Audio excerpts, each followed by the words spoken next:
Alright, this is Guts by Chuck Palahniuk.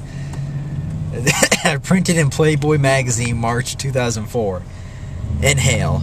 Take in as much air as you can. The story should last about as long as you can hold your breath, and then just a little bit longer. So listen as fast as you can. A friend of mine, when he was 13 years old, heard about pegging. This is when a guy gets banged up the butt with a dildo, stimulate the prostate gland hard enough, and the rumor is you can have explosive, hands-free orgasms. At that age, this friend's a little sex maniac. He's always jonesing for a better way to get his rocks off. He goes out to buy a carrot and some petroleum jelly to conduct a little private research. Then he pictures how it's going to look at the supermarket check stand, the lonely carrot and petroleum jelly rolling down the conveyor belt toward the grocery store cashier. All the shoppers waiting in line, watching. Everyone seeing the big evening he has planned. So my friend, he buys milk and eggs and sugar and a carrot, all the ingredients for a carrot cake, and Vaseline. Like he's gonna go home and stick a carrot cake up his butt. At home, he whittles the carrot into a blunt tool. He slathers it in grease and grinds his ass up and down it. Then nothing. No orgasm. Nothing happens, except it hurts. Then this kid, his mom yells at supper time. She says, "Come down, right now." He works the carrot out and stashes a slippery, filthy thing in the dirty clothes under his bed. After dinner, he goes to find the carrot and it's gone. All his dirty clothes. While he ate dinner, his mom grabbed them all to do laundry. No way could she not find the carrot, carefully shaped with a paring knife from her kitchen, still shiny with lube and stinky. This friend of mine, he waits months under a black cloud waiting for his folks to confront him, and they never do, ever.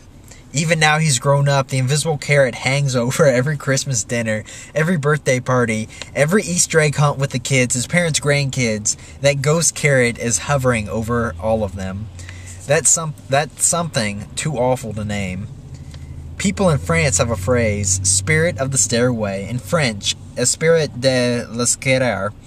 It means that you have to say, it means that moment when you find the answer, but it's too late. Say you're at a party and someone insults you. You have to say something. So under pressure, with everybody watching, you say something lame. But the moment you leave the party, as you start down the stairway, then magic. You come up with the perfect thing you should have said. The perfect crippling put down. That's the spirit of the stairway. The trouble is, even the French don't have a phrase for the stupid things you actually do say under pressure. Those stupid, desperate things you actually think or do. Some deeds are too low to even give a name, too low to even be talked about. Looking back, kids psych experts, school counselors now say that the most of the last peak in teen suicides was kids trying to choke while they beat off. Their folks would find them, a towel twisted around the kid's neck, the towel tied to the rod in the bathroom closet, the kid dead. Dead sperm everywhere. Of course, the folks cleaned it up. They put some pants on their kid. They made it look better. Intentional, at least. The regular kind of sad teen suicide. Another friend of mine, a kid from school, his older brother in the Navy, said how guys in middle school, or Middle East, jack off different than we do here. This brother was stationed in some camel country where the public market sells what could be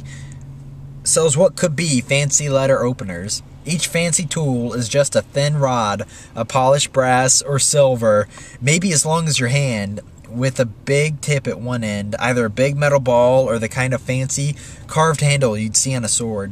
This Navy brother says how Arab guys get their dick hard and then insert the metal rod inside the whole length of the boner. They jack off with the rod inside, and it makes getting off so much better, more intense. Why are you... It's this big brother who travels around the world, sending back French phrases, Russian phrases, helpful jack-off tips. After this, the little brother one day, he doesn't show up to school. That night he calls to ask if I'll pick up his homework for the next couple weeks because he's in the hospital. He's got to share a room with old people getting their guts worked on. He says how they all have to share the same television. All he's got for privacy is a curtain. His folks don't come to visit. On the phone, he says how right now his folks could just kill his big brother in the Navy. On the phone, the kid says how the day before, he was just a little stoned at home in his bedroom. He was flopped on the bed. He was lighting a candle and flipping through some old porno magazines, getting ready to beat off. This is after he's heard from his Navy brother that helpful hint about how Arabs beat off. The kid looks around for something that might do the job. A ballpoint pen's too big. A pencil's too big and rough. But drip down the side of the candle, there's a thin, smooth ridge of wax that just might work. With just the tip of one finger, the kid snaps the long ridge of wax off the candle. He rolls it smooth between the palms of his hands, long and smooth and thin. Stoned and horny, he slips it down inside, deeper and deeper, into the piss slit of his boner. With a good hank of wax still poking out the top, he gets to work. Even now, he says those Arab guys are pretty damn smart. They've totally reinvented jacking off. Flat on his bed, things are getting so good this kid can't keep track of the wax. He's one good squeeze from shooting his wad when the wax isn't sticking out anymore. The thin wax rod, it slipped inside, all the way inside, so deep inside he can't even feel the lump of it inside his piss tube. From downstairs, his mom shouts it's supper time.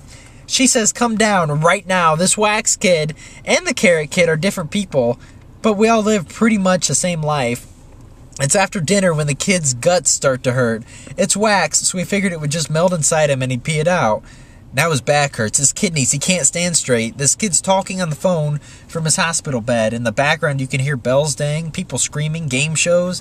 The x-rays show the truth. Something long and thin, bent double inside his bladder. This long, thin V inside him. It's collecting all the minerals in his piss. It's getting bigger and more rough, coated with crystals of calcium. It's bumping around, ripping up the soft lining of his bladder, blocking his piss from getting out. His kidneys are backed up. What little that leaks out of his dick is red with blood. This kid and his folks, his whole family, them looking at the black x-ray with the doctor and the nurses standing there, the big V of wax glowing white for everybody to see. He has to tell the truth.